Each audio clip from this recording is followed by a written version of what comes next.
The House of 100 Cats by Kate Fricke.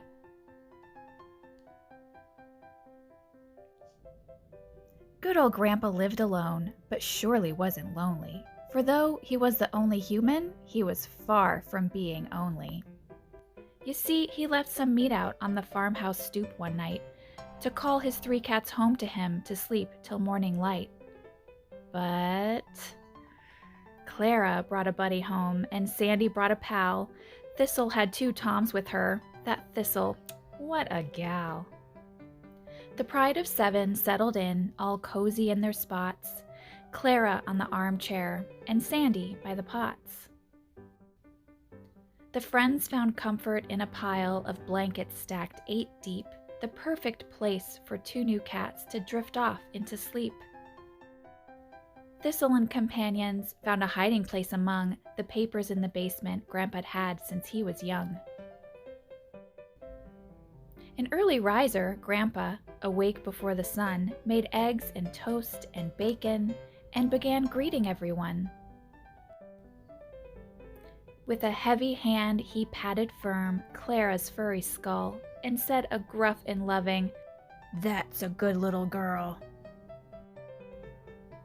Now, Grandpa didn't hear so well, and if he only knew that from the basement came some sounds, a yelp, a squeak, a meow, a tiny cheep, a high-pitched peep, a coo, a cry, a chatter, Clara, Sandy, and their friends had to know what was the matter.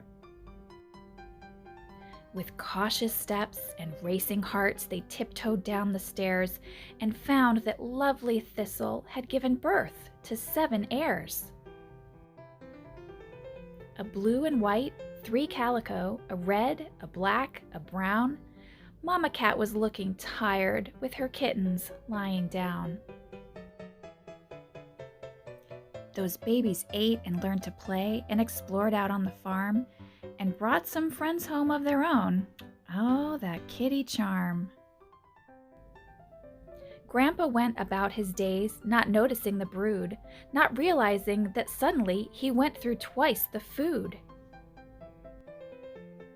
Then 3, then 4, quintuple times, his mind not quite as keen as when he was a lad and called, "Computer, sans the screen." What he knew was that his cats were faithful, cute, and soft. He didn't know that they had nested in the walls, the floors, the loft. And before he knew it, Grandpa had surrendered home and hearth to neighbor cats from near and far who came just to give birth. The feline family grew and grew in just a few short years, though Grandpa couldn't tell it all, thanks to 2 bad ears. So, readers, please take caution. When feeding furry friends, pay attention that the numbers don't multiply by tens. Grandpa didn't know this. It's tragic, yes, but that's how this rustic home became the House of 100 Cats. For the Fricke family and the many people who helped rescue the cats from Grandpa's house.